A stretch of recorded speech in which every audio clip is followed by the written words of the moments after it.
ಹಿರಿಯ ಸಾಹಿತಿ ಹಿರಿಯ ಲೇಖಕ ಎಸ್.ಎಲ್. ಭೈರಪ್ಪ ವಿಧಿವಶರಾಗಿದ್ದಾರೆ ಎನ್ನುವಂತಹ ಮಾಹಿತಿ ಲಭ್ಯವಾಗ್ತಾ ಇದೆ. 94 ವರ್ಷದ ಎಸ್.ಎಲ್. ಭೈರಪ್ಪ ಅವರು ಅನಾರೋಗ್ಯದಿಂದಾಗಿ ವಿಧಿವಶರಾಗಿದ್ದಾರೆ.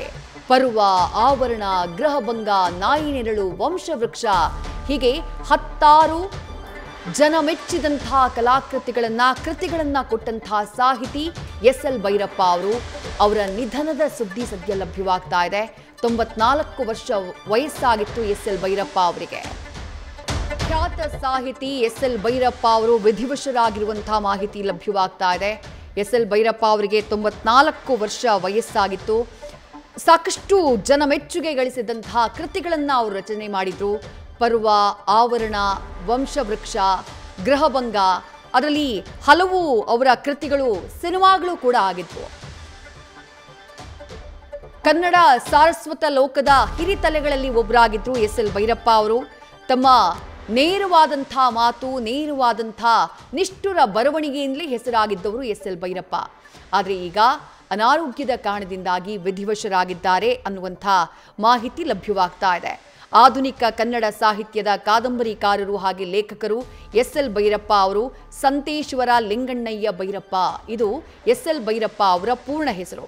ಕನ್ನಡ ಭಾಷೆಯಲ್ಲಿ ಇವರು ಬರೆದಿರುವಂಥ ಎಷ್ಟೋ ಪುಸ್ತಕಗಳು ಇಂಗ್ಲಿಷ್ ಹಾಗೆ ಭಾರತದ ಬೇರೆ ಬೇರೆ ಭಾಷೆಗಳಿಗೆ ಟ್ರಾನ್ಸ್ಲೇಟ್ ಆಗಿವೆ.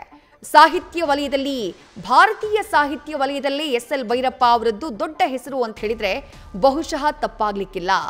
ಇವರ ಹಲವು ಕಾದಂಬರಿಗಳು ಹಲವು ಮುದ್ರಣಗಳನ್ನು ಕಂಡಿವೆ. ಅಂದರೆ ಅಷ್ಟರ ಮಟ್ಟಿಗೆ ಹಾಟ್ ಸೇಲ್ ಅಂತ ನಾವೇನು ಹೇಳ್ತೀವಿ, ಒಂದು ಕಾದಂಬರಿ ಬರೆದಂತಹ ಟೈಮ್ನಲ್ಲಿ ಅದು 1ನೇ ಮುದ್ರಣ, 2ನೇ ಮುದ್ರಣ, 3ನೇ ಮುದ್ರಣ ಕಾಣುತ್ತಲ್ಲ, ಅಂದರೆ ಜನ ಅಷ್ಟು ಇಷ್ಟಪಟ್ಟು ಓದ್ತಾರಲ್ಲ, ಆ ರೀತಿಯಾಗಿ ಇವರ ಕಾದಂಬರಿಗಳಿರ್ತಾ ಇತ್ತು. ಅದು ಕವಲು ಇರಬಹುದು ಅಥವಾ ಬೇರೆ ಬೇರೆ ಕೃತಿಗಳು.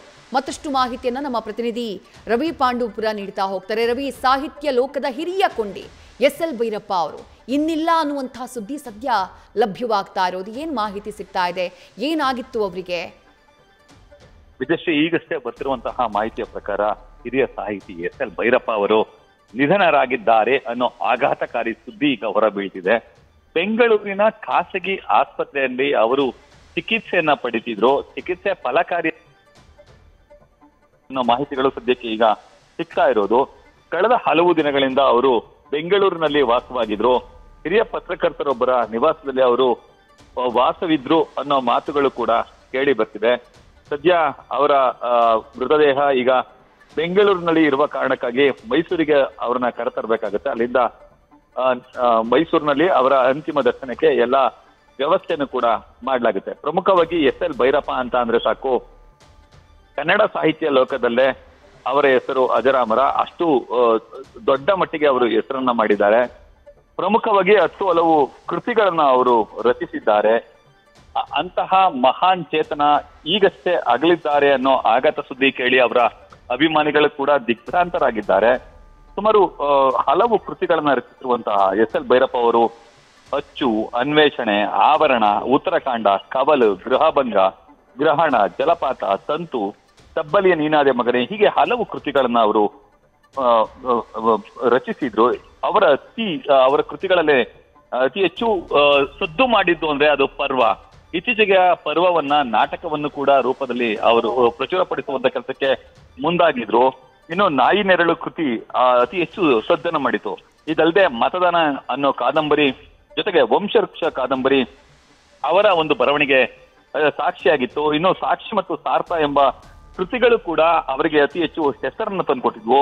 ಸಾಕಷ್ಟು ಕೃತಿಗಳನ್ನ ರಚಿಸಿದಂತಹ ಎಸ್.ಎಲ್. ಭೈರಪ್ಪ ಅವರು ಇತ್ತೀಚೆಗೆ ಅನಾರೋಗ್ಯಕ್ಕೆ ತುತ್ತಾಗಿದ್ರು. ಹಲವು ಕೃತಿಗಳ ರಚಿಸಿರುವಂತಹ ಎಸ್.ಎಲ್. ಭೈರಪ್ಪ ಅವರಿಗೆ ಹಲವು ಪ್ರಶಸ್ತಿಗಳು ಕೂಡ ಲಭಿಸಿದ್ವು. ಅಂದ್ರೆ ಅಂತಹ ಪ್ರಶಸ್ತಿಗಳ ಸರಮಾಲೆಯನ್ನ ಹೊಂದಿದ್ದಂತಹ ಎಸ್.ಎಲ್. ಭೈರಪ್ಪ ಅವರು ಒಮ್ಮೆ ಮೈಸೂರಿನ ನಾಡಹಬ್ಬ ದಸರಾ ಮಹೋತ್ಸವವನ್ನು ಕೂಡ ಉದ್ಘಾಟಿಸುವಂತ ಕೆಲಸಕ್ಕೆ ಮುಂದಾಗಿದ್ರು. ಇಂತಹ ಎಸ್.ಎಲ್. ಭೈರಪ್ಪ ಅವರು ಸದ್ಯಕ್ಕೆ ಈಗಿಲ್ಲ ಅನ್ನೋದೇ ನಿಜಕ್ಕೂ ಆಘಾತಕಾರಿ ಸುದ್ದಿಯಾಗಿದೆ. ಸಂತೇಶ್ವರ ಲಿಂಗಣ್ಣಯ್ಯ ಭೈರಪ್ಪ ಇವರು ಕಾದಂಬರಿಕಾರರಾಗಿ ಕೆಲಸ ಮಾಡಿದವರು. ಹಾಸನ ಜಿಲ್ಲೆಯ ಮೂಲದವರು. ಲೇಖಕ, ವಿಮರ್ಶಕ, ಅಧ್ಯಾಪಕರಾಗಿ ಇದ್ದಂತಹ ಎಸ್.ಎಲ್. ಭೈರಪ್ಪ ಅವರು ಮೈಸೂರಿನ ಕುವೆಂಪು ನಗರದಲ್ಲಿ ವಾಸವಾಗಿದ್ರು. ಹಲವು ವರ್ಷಗಳಿಂದ ಕುವೆಂಪು ನಗರದಲ್ಲಿದ್ದಂತಹ ಎಸ್.ಎಲ್. ಭೈರಪ್ಪ ಅವರು ಮೂಲತಃ ಹಾಸನ ಜಿಲ್ಲೆ ಚನ್ನರಾಯಪಟ್ಟಣದ ಸಂತೇಶಿವರ ಗ್ರಾಮದವರು. ಹುಟ್ಟೂರಿನಲ್ಲೇ ಅವರು ಪ್ರಾಥಮಿಕ ಶಿಕ್ಷಣವನ್ನು ಮುಗಿಸಿದ್ರು. 26/7/1934ರಲ್ಲಿ ಜನಿಸಿದ್ದಂತಹ SL ಭೈರಪ್ಪ ಅವರು ಚಿಕ್ಕಂದಿನಿಂದಲೇ ಒಂದಷ್ಟು ಸಾಹಿತ್ಯದ ಕಡೆ ಒಲವನ್ನು ತೋರಿರ್ತಾರೆ. ಅವರ 5ನೇ ವಯಸ್ಸಲ್ಲೇ ಅವರ ತಾಯಿ ಬಡತನ ಮತ್ತು ಪ್ಲೇಗ್ನಿಂದಾಗಿ ಮೃತಪಟ್ಟಿರ್ತಾರೆ. ಅಂದಿನಿಂದ ಅವರು ಸಾಕಷ್ಟು ಚಳುವಳಿಗಳನ್ನ ಅಂದ್ರೆ ಬರವಣಿಗೆಯ ಮೂಲಕ ಚಳುವಳಿಗಳನ್ನ ಮಾಡಿರ್ತಾರೆ.